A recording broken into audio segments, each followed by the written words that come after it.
आप देख रहे हैं प्रदेश का भरोसेमंद news channel India news Haryana. साथ मैं हूं आपकी कीर्ति कंसल और बुलेटिन का आगाज हम बड़ी खबर के साथ कर रहे हैं। सिरसा से बड़ी खबर, बेटी ने ही मां की हत्या की। ये बड़ी और अहम खबर हम आप तक पहुंचा रहे हैं। पुलिस ने डबल मर्डर की गुत्थी को आखिरकार सुलझा दिया। बेटी ने 3 लोगों के साथ मिलकर के हत्या की थी। अवैध संबंधों के चलते वारदात को अंजाम दिया। नाथूसरी गांव में ये पूरी वारदात हुई है। तो कलयुगी बेटी का चेहरा सामने आया और यहां पर पुलिस ने बड़ी कार्रवाई करते हुए इस पूरी गुत्थी को सुलझा लिया और बेटी ने ही मां की हत्या की। इस पूरे मामले में ये अहम खुलासा हुआ है, चौंकाने वाला। पुलिस ने डबल मर्डर की गुत्थी को सुलझा लिया। बेटी ने 3 लोगों के साथ मिलकर के पूरा प्लान बनाया, अवैध संबंधों के चलते वारदात को अंजाम दिया। नाथूसरी गांव में ये पूरी वारदात हुई है।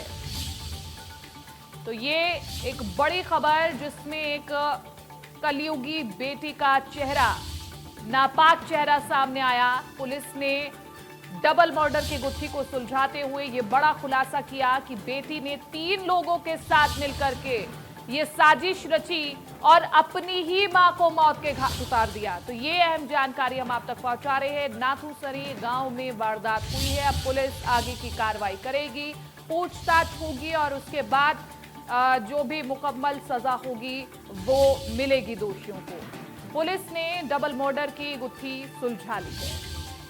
तो ये अहम जानकारी, बड़ी खबर आप तक पहुंचा रहे हैं सिरसा से, जहां पर एक बेटी ने अपनी ही मां को मौत के घाट उतार दिया। रिश्ते तार-तार होते हुए, शर्मसार होते हुए एक बेटी ने अपनी ही मां को मौत के घाट उतार दिया, वो भी अवैध संबंधों के चलते। 3 लोगों के साथ मिलकर के साजिश रची और उसके बाद पुलिस ने इस पूरे डबल मर्डर की गुत्थी को सुलझाया। कार्रवाई करते हुए तीनों दोषियों को गिरफ्त में लिया है। तस्वीरें हम आपको दिखा रहे हैं। अवैध संबंधों के चलते इस वारदात को अंजाम दिया है।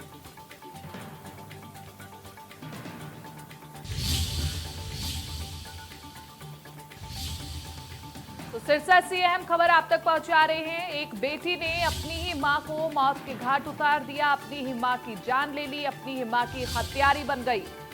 अवैध संबंधों के चलते अपनी ही मां को मौत के घाट उतार दिया।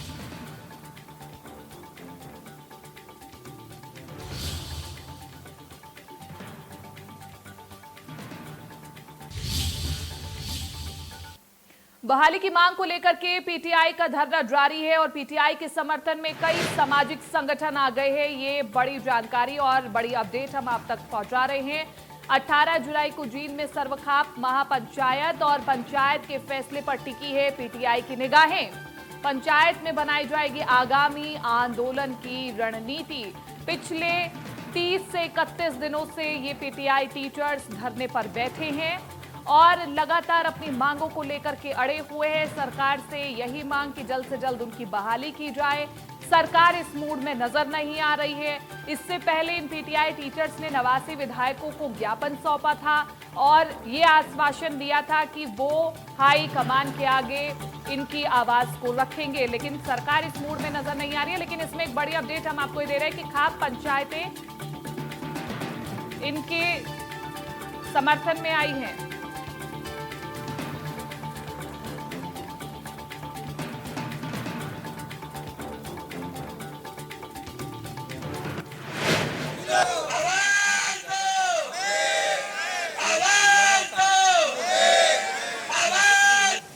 साथियों, कर्मचारी एकता जिंदाबाद जिंदाबाद।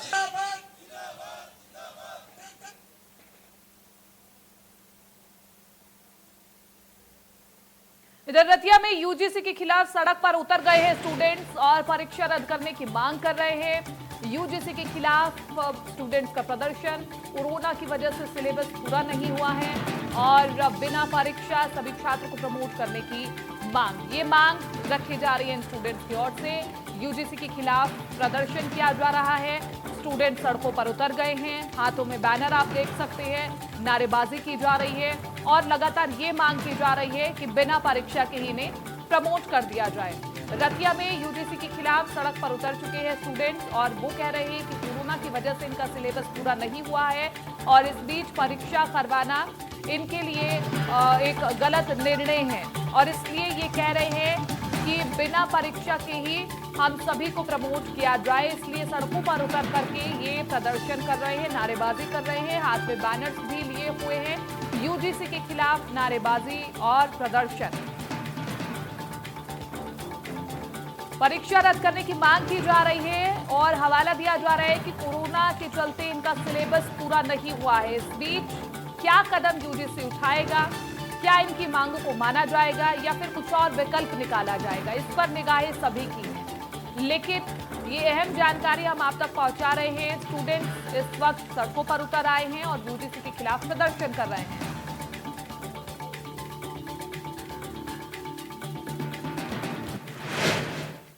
इस बीच हादसे से बड़ी खबर आ रही है, हम सीधा उसकी ओर रुख करेंगे। एटीआई कार्ड क्लोन कर ठगी करने वाले गिरफ्तार।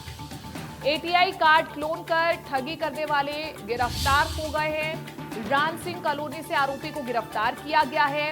आरोपी के पास से एक मशीन भी बरामद की गई है। इसके बाद जब पूछताछ की गई तो आरोपी ने कई वारदातों को कबूल भी कर लिया। कई राज्यों में वारदातों को अंजाम दे चुका है। ये बड़ी खबर हम आप तक पहुंचा रहे हैं। एटीएम कार्ड क्लोन कर ठगी करने वाला गिरफ्तार किया गया है। राम सिंह कॉलोनी से इस आरोपी को गिरफ्तार किया गया है। आरोपी के पास से एक मशीन भी बरामद होती है और उसके बाद जब कार्रवाई होती है, पूछताछ होती है, तो आरोपी कई और वारदातों को भी अंजाम देने को कबूल करता है। कई राज्यों में वारदातों को अंजाम दे चुका है, ये भी इस आरोपी ने कबूल किया है। तो ये अहम जानकारी, जहां पर ठगी का ये एक बड़ा मामला, एटीएम कार्ड को क्लोन किया गया और उसके बाद ठगी किया गया।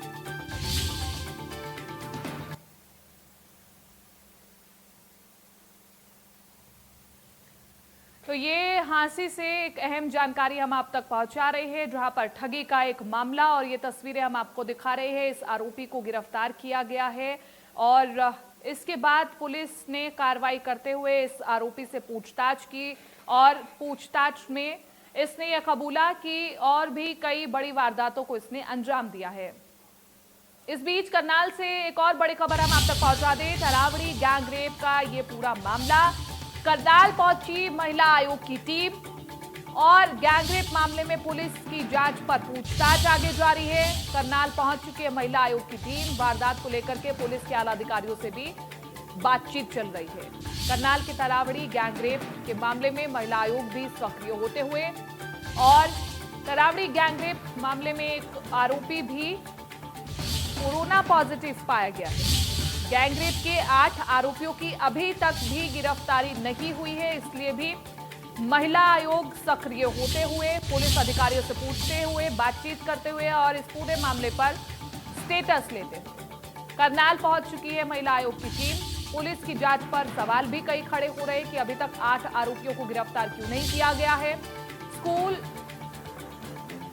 और राइस मिल से जुड़े हुए हैं।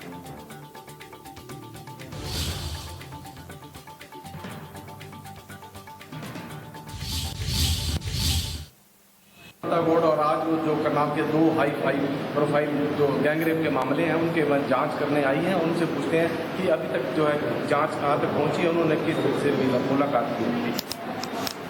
ये तरावड़ी वाले मामले के अंदर सुबह से जो महिला यहाँ पर नहीं थी उसको बुलाया गया और वो आ गई और वो कन्विंस हो गई और उन्होंने 164 के जो है बयान उन्होंने दिया। उसकी तबीयत ठीक नहीं थी तो लेकिन फिर भी वो तैयार थी और उन्होंने मुझे भी अपनी सारी जो डिटेल थी बात बताई, किस तरह से वो गई, किस तरह से उन व्यक्तियों ने जो कार्य को अंजाम दिया। बहुत ही भयानक जो उसने मंजर बताया और मैंने उसकी बॉडी भी देखी है जिस पे मार्क्स थे और जो कि अपने आप में ही बता रहे हैं कि बहुत ही जो घिनौनी हरकत उसके साथ की गई है और महिला न्याय चाहती है।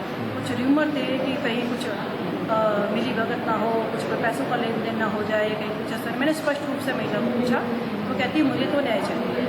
लेकिन उसने एक चीज़ और बताई, ये जो खेद का विषय तो मुझे लगा कि उसने कहा जब मेडिकल करवाने के लिए डॉक्टर के पास गई थी तो जो लेडी डॉक्टर थी उन्होंने उसके साथ कुछ मिसबिहेव किया, मतलब उसकी लैंग्वेज अच्छी नहीं थी महिलाओं के प्रति। वो महिला डॉक्टर थी और महिला डॉक्टर के होने के नाते से भी उन्होंने इसका अच्छा बिहेवियर नहीं किया, जिससे भी वो परेशान है। तो वो हम अभी कोशिश करेंगे, उस महिला डॉक्टर को भी आयोग के अंदर हम लोग तलब करेंगे कि जब एक महिला पीड़ित आती है आपके पास, आपको उसके बारे में कुछ भी नहीं मालूम है, आप अपनी राय एकदम से नहीं, प्रथम दृष्टि में आप अपनी राय नहीं बना सकते हैं। एक पीड़ित महिला पता नहीं किस तरह से तो निकल कर एक कंप्लेंट करती है। कंप्लेंट करने, मेडिकल करवाना कोई आसान काम नहीं होता है, और ऊपर से एक महिला होने पर और महिला डॉक्टर होने पर और एक महिला पीड़िता से ही इस तरह से घिनौनी बात करनी, गलत बात करनी, उसको गलत ठहराना अपने आप में बहुत बड़ा क्वेश्चन मार्क लगाता है कि आपकी खुद महिला होकर महिलाओं के प्रति आपकी क्या संवेदनशीलता है, क्या सोच है, जो कि मैं कहूँगी बहुत ही गलत है। हम उनको आयोग के अंदर तलब करें। त्रावड़ी मामले में एक आरोपी कोरोना पॉजिटिव है, तो उसके बारे में क्या जानते हैं? हाँ जी, ये बताया कि कोरोना पॉजिटिव है, बाकियों के भी 2 के सैंपल लिए हुए हैं, उनकी भी रिपोर्ट कल आ जाएगी।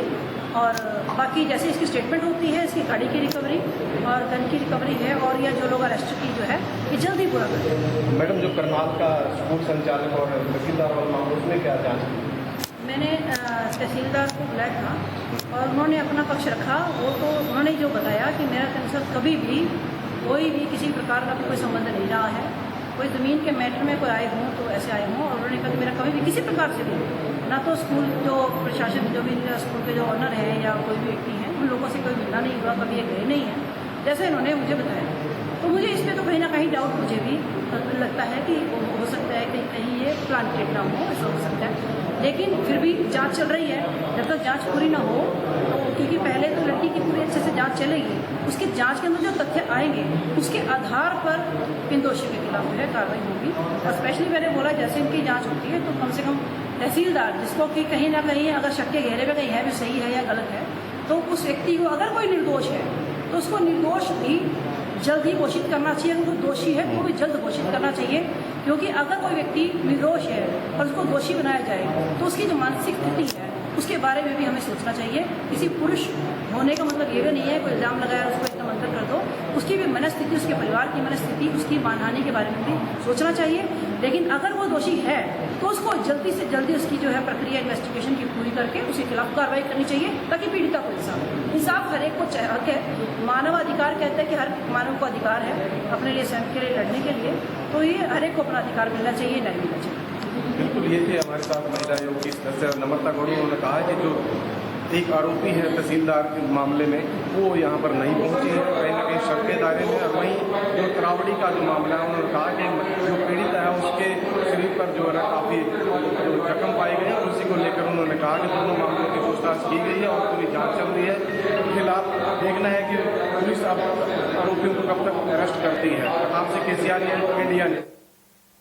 और इस बीच एक बड़ी खबर आ रही है, हम सीधा उसकी ओर रुख करेंगे। डिप्टी सीएम के सचिव कोरोना पॉजिटिव पाए गए हैं। ये बड़ी और अहम खबर आप तक पहुंचा रहे चंडीगढ़ से। डिप्टी सीएम के सचिव को कोरोना हो गया है। दुष्यंत चौटाला के जो सचिव हैं वो कोरोना संक्रमित पाए गए हैं। कोठी को भी अब सैनिटाइज कराया जा रहा है जहां पर वो रह रहे थे। लेकिन ये एक अहम जानकारी हम आप तक पहुंचा रहे हैं। वो सचिव किन किन लोगों के संपर्क में आए थे, उसके बाद कई तरह की मीटिंग्स हुई हैं, क्या उनमें भी वो शामिल थे, ये कई तरह के बड़े सवाल। लेकिन जिस प्रकार से कोरोना संक्रमण फैलता जा रहा है, ना कोई आम ना कोई खास इस महामारी से बच पा रहा है, और इसीलिए सभी को सबसे ज्यादा जरूरत है सावधानी बरतने की।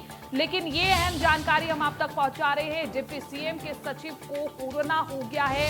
ये एक दुखद खबर, दुष्यंत चौटाला के सचिव कोरोना संक्रमित पाए गए हैं और इसलिए एहतियातन उनकी कोठी को भी सैनिटाइज कराया जा रहा है। विपिन परमार हमारे साथ ज्यादा जानकारी के लिए इंडिया न्यूज संवाददाता फोन इन पर जुड़ चुके हैं। विपिन, डिप्टी सीएम के सचिव कोरोना पॉजिटिव? बिल्कुल, deputy chief minister Dushyant Chautala के सचिव राहुल गौर की अगर बात की जाए तो उनकी रिपोर्ट जो है वो कोरोना पॉजिटिव आई है। हल्के सिम्टम्स जो हैं वो कोरोना के रिलेटेड उनके बीच में पाए गए थे, जिसके बाद उनका कोरोना टेस्ट जो है वो किया गया था, जिसके बाद कोरोना पॉजिटिव उनकी रिपोर्ट आई है। जिसके बाद पूरी की पूरी कोठी को जो है, जो घर है, जो सरकारी आवास है, उसको सैनिटाइज करने का काम किया जा रहा है और तमाम जो लोगों की आवाजाही रहती थी उसको पूरी तरह से प्रतिबंध जो है वो लगाया गया है। क्योंकि राहुल गौर की अगर बात करें, प्रमुख सचिव हैं और ऐसे में वो ज्यादातर जो काम रहता था वो घर से ही जो है ऑपरेट करते थे। इसी को लेकर जो है कहीं ना कहीं अब पूरी जो ट्रैक लिस्ट है उसको बनाया जाएगा और कहीं ना कहीं फिलहाल शुरुआती जो कदम है उनको उठाते हुए जो घर है दुष्यंत चौटाला का उसको जो है सैनिटाइज करने का काम जो है वो किया जा रहा है। विपिन, एक अहम सवाल ये भी खड़ा होता है कि उनके सचिव को कोरोना हुआ है, इसके बाद कोई मीटिंग्स ली गई हैं, कितने ज्यादा लोगों से वो मिले हैं, इसकी भी जांच होगी। देखिए, तमाम तरह की चीजें हैं, क्योंकि जो सचिव पॉजिटिव हुए हैं वो ज्यादातर घर से ऑपरेट करते हैं, और ऐसे में अगर बात करें जी। ठीक है, बहुत बहुत शुक्रिया विपिन तमाम इस जानकारी के लिए। तो दुष्यंत चौटाला के सचिव ज्यादातर घर से ही काम को ऑपरेट करते थे और इसलिए थोड़ा सा खतरा भी कम आंका जा रहा है, लेकिन फिर भी तमाम तरह के प्रोटोकॉल्स को फॉलो किया जाएगा और अभी उनकी कोठरी को भी सैनिटाइज किया जा रहा है। आगे बढ़ेंगे खबरों में। चंडीगढ़ में मुख्यमंत्री मनोहर लाल की अध्यक्षता में प्री स्कूल खोलने के मामले और बैठक का आयोजन किया गया है, जिसमें 1000 स्मार्ट प्लेवे स्कूल खोलने का फैसला लिया गया है। सीएम ने 28 फरवरी को बजट पेश करते हुए इसकी घोषणा की थी और प्रदेश सरकार की घोषणा के मुताबिक स्मार्ट प्लेवे स्कूल खोलने का मकसद 3 से 6 साल के बच्चों को क्वालिटी एजुकेशन देना है। सीएम ने प्राइमरी स्कूल के परिसर में चल रहे आंगनबाड़ी केंद्रों को स्मार्ट लर्निंग प्लेवे स्कूल में बदलने के निर्देश भी दिए हैं।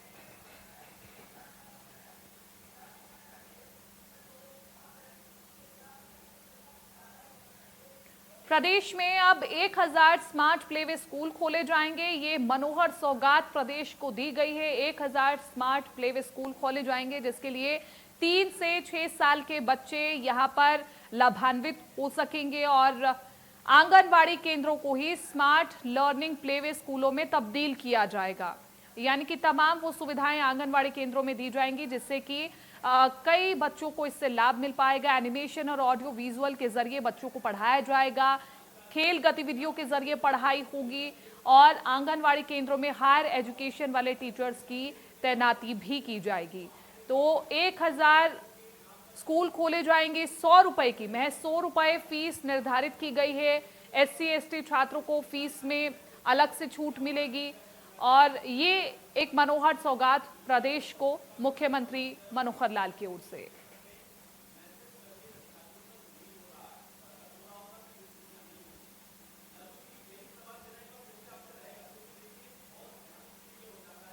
इस बीच कैथल से बड़ी खबर आ रही है, हम सीधा उसकी ओर करेंगे। मकान की छत गिरने से बड़ा हादसा हुआ है। कसान गांव में मकान की छत गिर चुकी है। 12 साल की बच्ची की मौत हो गई है। परिवार के 3 सदस्य गंभीर रूप से घायल बताए जा रहे हैं। कसान गांव में मकान की छत गिरी है और उसकी तस्वीर भी हम आपको दिखा रहे हैं, क्योंकि बारिश इस बार आफत बनकर भी आई है। कई लोगों के चेहरे जरूर खिले हैं, लेकिन कई लोगों के लिए ये बारिश आफत भी बनकर के आ रही है और उसकी एक तस्दीक हम आपको दिखा रहे हैं, जहां पर मकान की छत गिर चुकी है और कसान गांव में मकान की छत गिरी है, जिसमें 12 साल की बच्ची की मौत हो गई है। इसके बाद गांव वालों में हड़कंप का माहौल बन गया और उसके बाद वहां पर रेस्क्यू का काम भी किया जा रहा है। फतेहाबाद में चोरों का आतंक थमने का नाम नहीं ले रहा है। भट्टू इलाके में चोरों ने एक साथ 5 दुकानों के ताले तोड़ करके लाखों रुपयों की नकदी और सामान पर हाथ साफ कर दिया। हालांकि चोरी की यह वारदात एक दुकान पर लगे सीसीटीवी में कैद हो गई। आप अब ये तस्वीर देख रहे हैं और इसमें आप देखिए कि किस तरह से बेखौफ चोर चोरी की वारदात को अंजाम दे रहे हैं। ये पूरी वारदात सीसीटीवी में कैद हो गई है। पुलिस अब इसी सीसीटीवी फुटेज के आधार पर आगे की जांच कर रही है।